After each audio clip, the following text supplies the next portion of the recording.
उधर बीजेपी भी जम्मू कश्मीर में पूरा जोर लगा रही है। बीजेपी की क्या रणनीति है, किन इलाकों पर उसका खास ध्यान रहेगा, इस सब पर हमारी सहयोगी नीता शर्मा ने बात की केंद्रीय मंत्री जितेंद्र सिंह से।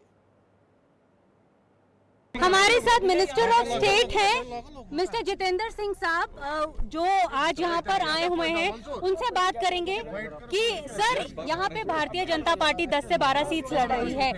लोकसभा में चुनाव नहीं लड़े थे, लेकिन इस बार 10 से 12 सीट्स पर लड़ रही है। नहीं, यकीनन, क्योंकि इस वक्त मैं ये कहूँगा कि पहली बार बहुत लंबे अरसे के बाद 30-35 बरस के बाद खुली फिजा में यहाँ जमहूरियत ने सांस ली है वादी कश्मीर में। मैं तो ये कहूँगा कि लंबे अरसे के बाद 30-35 बरस के बाद पहली बार मोदी जी की सदारत में, मोदी जी की रहनुमाई में वादी कश्मीर में जमहूरियत ने खुली फिजा में सांस ली है। जमहूरियत क्या है, उसका अमल क्या है, या मोदी जी के आने के बाद यह एहसास हुआ। उससे पहले महज 8-10% वोट होता था। वही लोग एमएलए बन जाते, वही एमपी बनते, उन्हीं की सरकारें बनती। आपने देखा कि मोदी जी के आने के बाद डीडीसी का चुनाव हुआ, 70-80% तक वोट पड़ा। अभी हाल ही में हुए पार्लियामेंट चुनाव में भी औसतन 60%। मैं तो ये कहूँगा कि बड़े लंबे अरसे के बाद मोदी जी ने एहसास कराया कि सेल्फ रूल क्या होता है। यानी कि हालांकि यहाँ के बहुत सारे नेता सेल्फ रूल और ऑटोनॉमी की दुहाई देते थे, लेकिन सेल्फ रूल जो जमीन से ना हुआ हो, जो धरती ना जन्मा हो, उसका क्या अर्थ है। ये शायद सेल्फ रूल का मतलब है कि सेल्फ का रूल, लेकिन असल में ग्रास रूट डेमोक्रेसी क्या है उसका एहसास अब हुआ।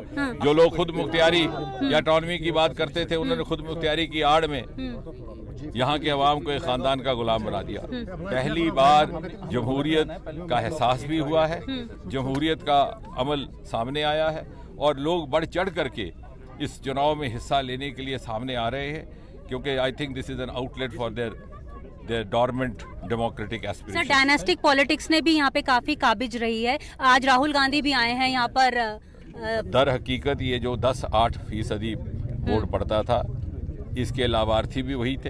ये एक नेक्सस था। वो चाहते ही नहीं थे कि यहाँ माहौल खुले, ताकि एक सीमित मतदान से वो बार बार पुश अपना चुनाव जीतते रहे, और इसी प्रकार पीढ़ी दर पीढ़ी वंशवाद चलता रहे। आज पहली बार लोगों को मौका मिला है अपना इजहार करने का, और मैं समझता हूँ कि 70 बरस आज़ादी के बाद वादी कश्मीर में सही माने में जमहूरियत अमल का एहसास होने लगा है। सर, स्टेटहुड को लेकर बहुत जो है नैरेटिव जो है बिल्ड कर रही है एनसीपी और पीडीपी भी। मोदी जी जब पिछली बार श्रीनगर आए थे तो उन्होंने यहाँ जलसा में कहा था कि जल्द ही स्टेटहुड बहाल कर दिया जाएगा। मुझे लगता है कि प्रधानमंत्री वजीर आजम ने जो कहा है उसके बाद कुछ कहने की ना जरूरत है और ना ही। सर, सेपरेटिस्ट जो इस बार पार्टिसिपेट करे, जमात पार्टिसिपेट कर रही है, तो आपका इस पे क्या कहना है? वो इस बात की तस्दीक है कि 30 बरस गुजर जाने के बाद और 30 पीढ़ियों को कुर्बानी जिनकी हो गई इस अलगाववाद के झांसे में, उन लोगों ने भी अब इस बात को महसूस किया है कि अगर उनके पास कोई विकल्प है, कोई रास्ता है, तो वो यही कि हिंदुस्तान मोदी जी की रहनुमाई में जिस तरक्की की राह पर तेज़ रफ्तार से आगे बढ़ रहा है, वो इसका हिस्सा बने और अपने आने वाली पीढ़ी, अपनी संतान के मुस्तकबिल को बहाल। सर, उमर अब्दुल्ला साहब से मैंने बात की थी, तो वो आतंकवाद के लिए बीजेपी को जिम्मेदार बता रहे थे आपके एरिया को लेकर, स्पेशली जम्मू एरिया को लेकर।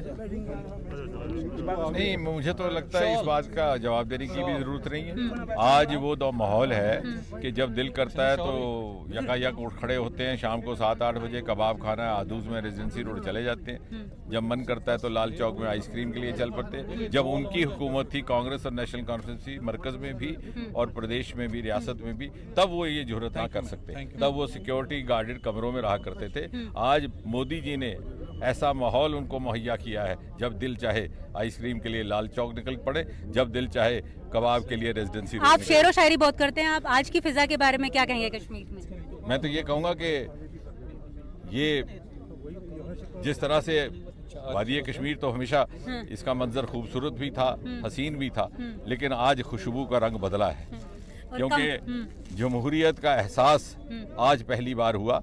और जैसे शायर ने किसी और कॉन्टेक्स्ट में कहा था, मैं तो ये कहूँगा कि अगर धरती पर कहीं जमहूरियत है तो यही है, यही है, यही। शुक्रिया।